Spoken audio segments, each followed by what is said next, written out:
नमस्कार, मैं हूं आपके साथ विभा उपाध्याय। लोकसभा चुनाव का सबसे बड़ा शो, कौन बनेगा प्रधानमंत्री, इस पर देश ही नहीं दुनिया भर की नजरें टिकी हुई हैं। ऐसे में हम आपके लिए लेकर आए हैं एक बेहद ही खास पॉलिटिकल शो। इस बुलेटिन में हम आपको 4 अलग अलग सेगमेंट्स में खबरें दिखाते हैं। सियासत की सबसे बड़ी खबर से लेकर नेताओं के बवाली बयान, सियासत से जुड़ी हुई वायरल तस्वीरों के साथ ही हम आखिर में फटाफट अंदाज में चुनावी चौबीसा भी आप तक पहुंचाते हैं। तो चलिए शुरू करते हैं आज का ये शो और सबसे पहले देखते हैं आज की सबसे बड़ी चुनावी खबर।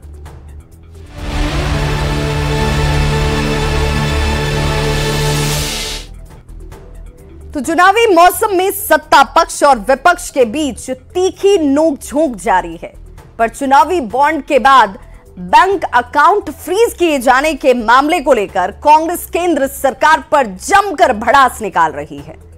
कांग्रेस के सवाल पर बीजेपी की ओर से भी जोरदार पलटवार किया जा रहा है। देखिए हमारी ये खास रिपोर्ट।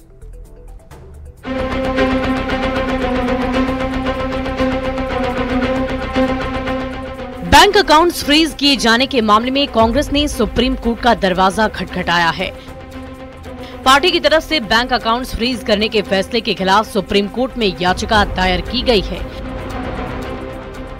दरअसल पिछले महीने इनकम टैक्स ने कांग्रेस के बैंक अकाउंट्स को फ्रीज कर दिया था। इसे लेकर काफी विवाद मचा और पार्टी ने सरकार पर जानबूझकर कार्रवाई करने का आरोप लगाया था। वैसे आईटी डिपार्टमेंट की दलील है कि 2018-19 के लिए इनकम टैक्स दाखिल करने में गड़बड़ियां मिलने के बाद ये कार्रवाई की गई। सोनिया गांधी और राहुल गांधी ने केंद्र सरकार पर कांग्रेस को आर्थिक रूप से कमजोर करने की साजिश का आरोप लगाया है। चुनाव से पहले कांग्रेस के खाते फ्रीज करने पर केंद्र के खिलाफ जोरदार हमला बोला। सुनिए। It's a systematic effort is underway by the Prime Minister to cripple the Indian National Congress financially. Funds collected from the public are being frozen and money from our accounts is being taken away forcibly. Congress party के खिलाफ और हिंदुस्तान के लोकतंत्र के खिलाफ, और ये criminal action Hindustan के प्रधानमंत्री कर रहे हैं। मेरी विनती है कि जो हिंदुस्तान के इंस्टीट्यूशंस हैं, जो वो अपने आप को हिंदुस्तान के इंस्टीट्यूशंस मानते हैं, डेमोक्रेसी को प्रोटेक्ट करते हैं, लोकतंत्र को प्रोटेक्ट करते हैं, हिंदुस्तान के कोर्ट्स हो, हिंदुस्तान का इलेक्शन कमीशन हो, वो इसके बारे में कुछ करें। न्यूज 18 के राइजिंग भारत के मंच से केंद्रीय गृह मंत्री अमित शाह ने चुनावी बॉन्ड के जरिए कांग्रेस पर प्रहार करते हुए कहा था कि चुनाव में पैसों का खेल चलता रहे, ये कांग्रेस पार्टी चाहती है और इसीलिए केंद्र के फैसले का विरोध किया जा रहा है। बॉन्ड से काला धन समाप्त होने के कगार पर था और इस फैसले से चुनावी व्यवस्था में फिर से काले धन का दबदबा बढ़ेगा। इसीलिए राहुल जी के नेतृत्व में पूरा इंडिया अलायंस बॉन्ड के खिलाफ था और वो चाहते थे कि पहले की तरह जो कट मनी आता था वो कट मनी फिर से एक बार राजनीति पर हावी हो। कांग्रेस के वार पर बीजेपी की ओर से रविशंकर प्रसाद ने भी जोरदार पलटवार किया और इसे कांग्रेस की चाल और चरित्र से जोड़ दिया। आप भी सुनिए। कांग्रेस पार्टी का अकाउंट अगर फ्रीज किया गया है तो देश का अकाउंट फ्रीज किया गया है, ये तो कमाल है भाई। मुझे अपने जेपी मूवमेंट के आंदोलन के दिनों की याद आ गई। Indira is India, India is Indira, याद है ना? इमरजेंसी का दिन, जेपी की अगुवाई, कांग्रेस पार्टी की हार, आप सभी जानते हैं। कांग्रेस पार्टी राजनीतिक रूप से सूख कर कांटा हो गई है, फिर भी कांग्रेस पार्टी का अकाउंट अगर फ्रीज हुआ तो देश का अकाउंट फ्रीज। लोकसभा चुनाव से पहले इलेक्शन बॉन्ड के साथ ही अकाउंट फ्रीज किए जाने का आरोप लगाकर कांग्रेस लगातार केंद्र सरकार के खिलाफ हमलावर है, तो वहीं बीजेपी इसे कांग्रेस की नाकामी बताते हुए चुनाव में हार की आशंका को लेकर रोना रोने का आरोप लगा रही है। वैसे चुनावी जंग में आरोप प्रत्यारोप का सिलसिला लगातार जारी है। Bureau report, news 18।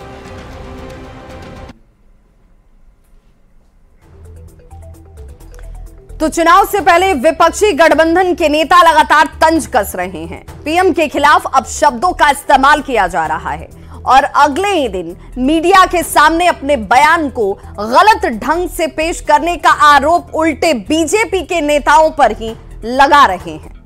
Shiv Sena Uddhav गुट के सांसद संजय राउत ने पीएम को ही नसीहत दे दी, जबकि प्रधानमंत्री ने विरोधियों के व्यवहार को लेकर न्यूज 18 के मंच से नाराजगी जाहिर कर चुके हैं।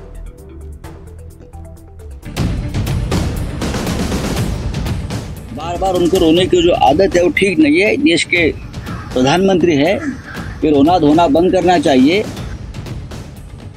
चुनाव से पहले प्रधानमंत्री मोदी को गाली देने में विपक्ष कोई कसर नहीं छोड़ रहा।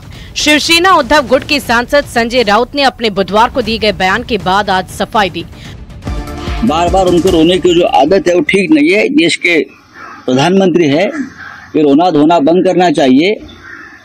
अब हमने क्या कहा कल के सभा में, जहां छत्रपति शिवाजी महाराज की माता राजमाता जिजाऊ का जन्म हुआ, वहां हमारी सभा हुई और वहां हमने कहा कि महाराष्ट्र के ऊपर कुछ लोग दिल्ली से आक्रमण करना चाहते हैं, गुजरात से आक्रमण करना चाहते हैं, लेकिन महाराष्ट्र ने जिस तरह से औरंगजेब का आक्रमण खत्म कर दिया, लड़ाई की, और औरंगजेब को महाराष्ट्र में ही फिर उसकी कब्र हमने बनाई, इसी तरह से आक्रमण भी हम खत्म करेंगे। यहाँ औरंगजेब का एटीट्यूड नहीं चलेगा। बुधवार को ही संजय राउत ने महाराष्ट्र के बुल्ढाना में एक सभा को संबोधित करते हुए राउत ने पीएम मोदी की तुलना औरंगजेब से करते हुए कहा कि महाराष्ट्र में शिवाजी महाराज का जन्म हुआ था और औरंगजेब का जन्म गुजरात में हुआ। गुजरातचे राज्य करते मोदी असतील किंवा शहा असतील,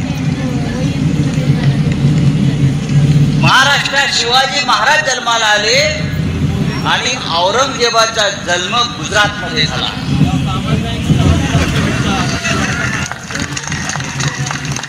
गुजरातमध्ये जिथे मोदी जन्माला आले त्याच्या बाजूला दाहोद नावाचं गाव आहे, तिथे औरंगजेब जन्माला आला आणि म्हणून औरंगजेबी वृत्ती गुजरात आणि दिल्लीतून या महाराष्ट्रावर चाल करून येते आणि शिवसेनेच्या विरोधामध्ये, आमच्या स्वाभिमानाच्या विरोधामध्ये। प्रधानमंत्री नरेंद्र मोदी ने न्यूज 18 के कार्यक्रम राइजिंग भारत समिट में कहा कि चुनाव प्रचार के जोर के बीच बुधवार को उनको विपक्ष की ओर से 104वीं गाली दी गई। हमारे जो विरोधी हैं वो भी नए कीर्तिमान बना रहे हैं। आज ही उन्होंने मोदी को 104वीं गाली दी है, औरंगजेब कहकर नवाजा गया है, मोदी की खोपड़ी उड़ाने का ऐलान किया गया है। इन सब पॉजिटिव नेगेटिव बातों के बीच दुनिया का सबसे बड़ा इलेक्शन जारी है। हर बार चुनाव से पहले पीएम मोदी को विपक्ष टारगेट करता है, अब शब्दों का प्रयोग करता है। ऐसे में औरंगजेब वाले बयान के बाद बैकफुट पर आए संजय राउत अब अपने बयान का अर्थ समझाते हुए पीएम मोदी को ही नसीहत दे रहे हैं। सियासी तल्खी का ये दौर अभी यूं ही जारी रहने वाला है। Bureau report, news 18।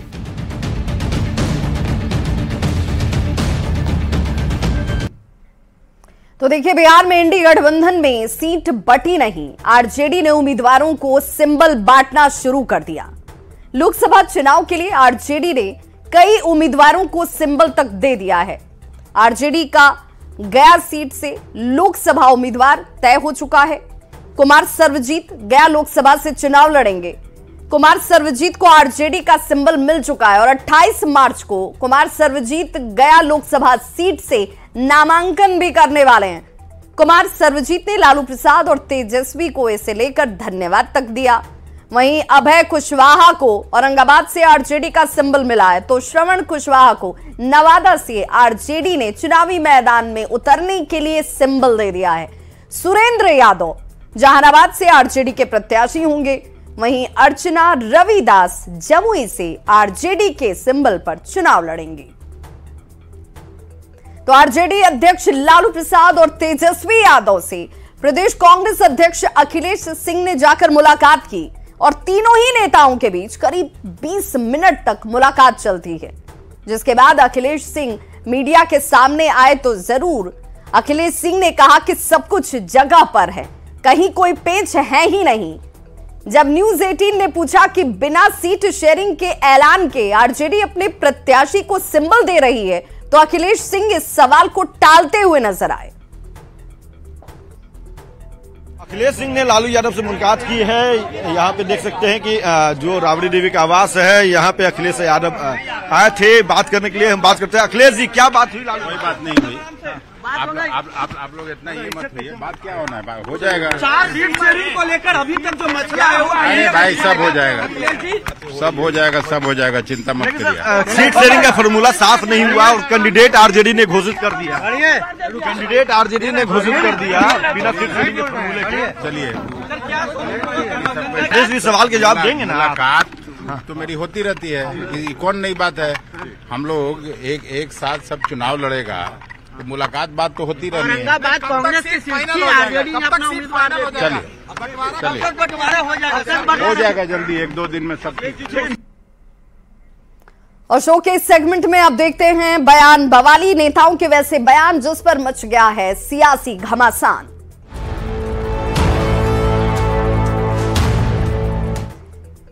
तो बीजेपी सांसद सुधांशु त्रिवेदी ने कहा है कि प्रधानमंत्री नरेंद्र मोदी के नेतृत्व में भारत जिस तीव्रता से उभर रहा है और इंडी गठबंधन के नेता अपनी अपरिहार्य पराजय को देखते हुए निराश, हताश और पीएम मोदी के प्रति ईर्ष्या के कारण भाषा रोज एक निचले और छिछले स्तर पर उनकी पहुंच रही है, यह दुर्भाग्यपूर्ण है।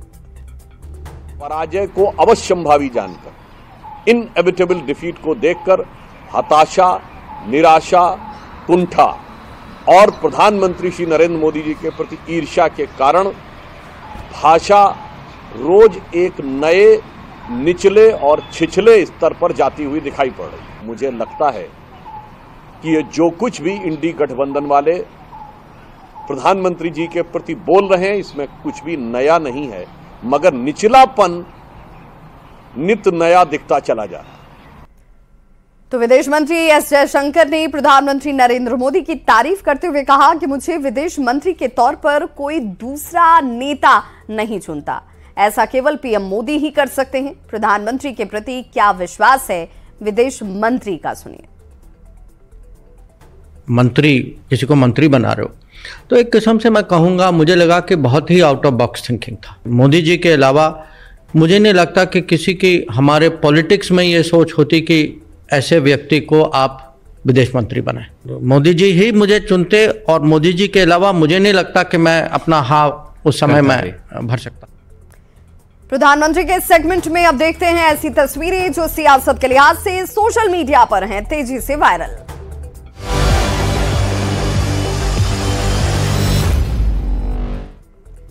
तो रामविलास पासवान के बेटे और एलजेपीआर चिराग पासवान शिरडी साईं बाबा के दरबार पहुंचे।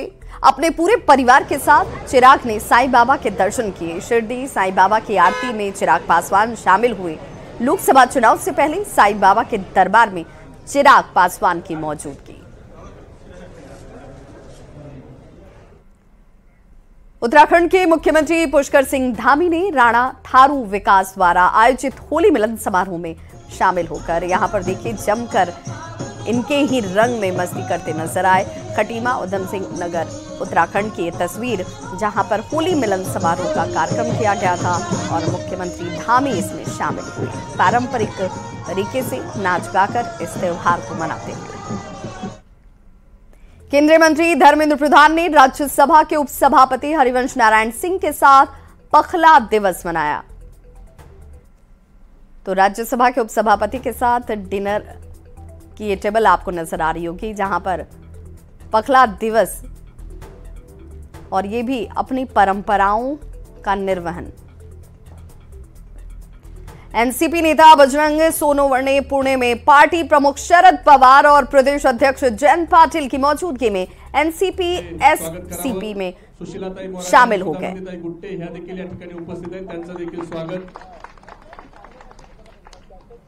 उन्होंने और प्रधानमंत्री के शो के आखिर में देख लेते हैं फटाफट अंदाज में चुनाव से जुड़ी हुई 24 खबरें चुनाव 24 में।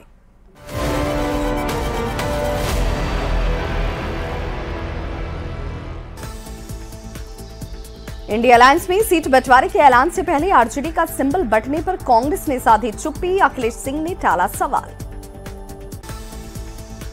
बिना सीट बंटवारे के सिंबल बांटने पर कांग्रेस का बयान, कहा सीट बंटवारे के बाद ही उम्मीदवारों को सिंबल देना चाहिए, तो आरजेडी ने कहा उम्मीदवार हो गए हैं तय।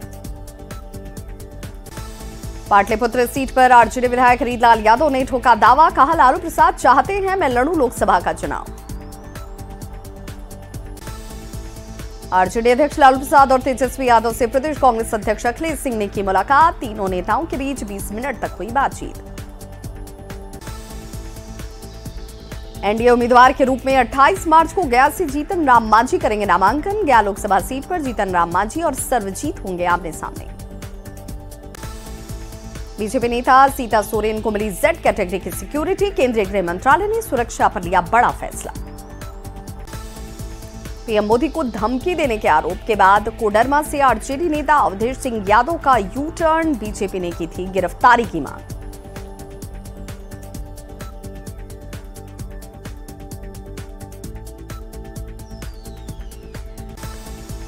चिराग पासवान के बहनोई अरुण भारती एलजेपीआर से जमुई सीट पर लड़ेंगे चुनाव, 25 मार्च के बाद अरुण भारती जमुई सीट से करेंगे नामांकन।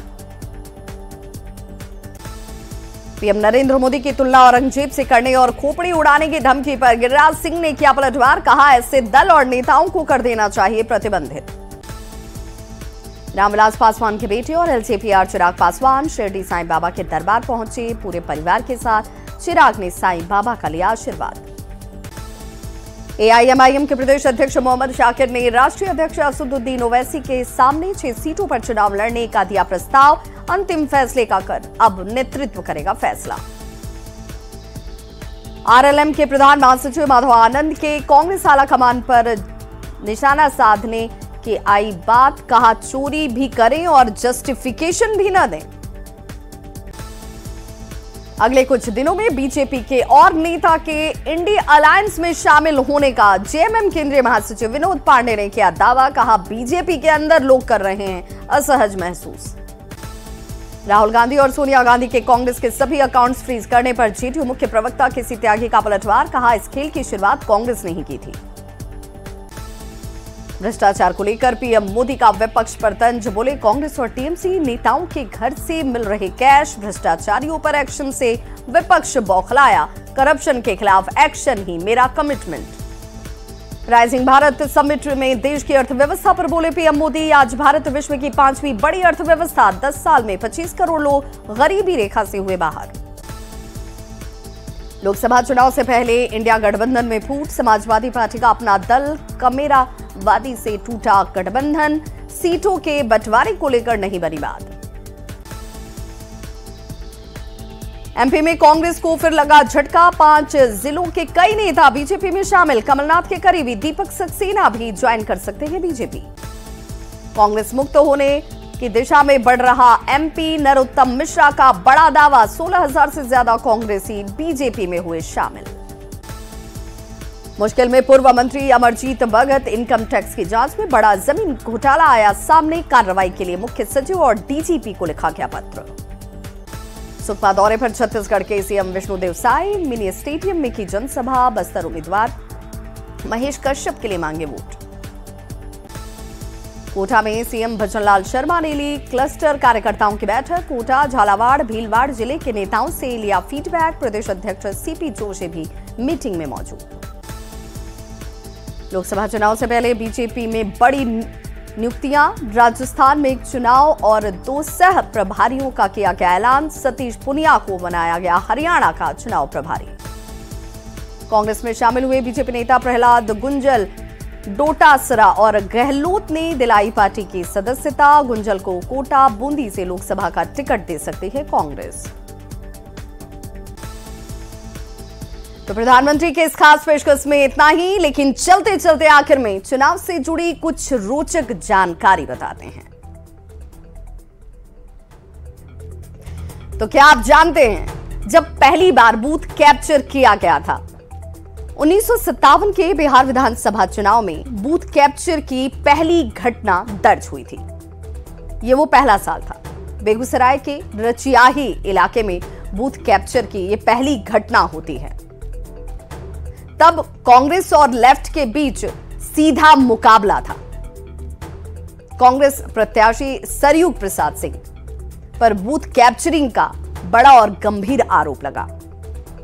लेफ्ट प्रत्याशी चंद्रशेखर प्रसाद सिंह के खिलाफ जबरन मतदान कराया गया। चुनाव आयोग ने भी इसे बूथ कैप्चरिंग की पहली घटना के तौर पर माना और देखा भी।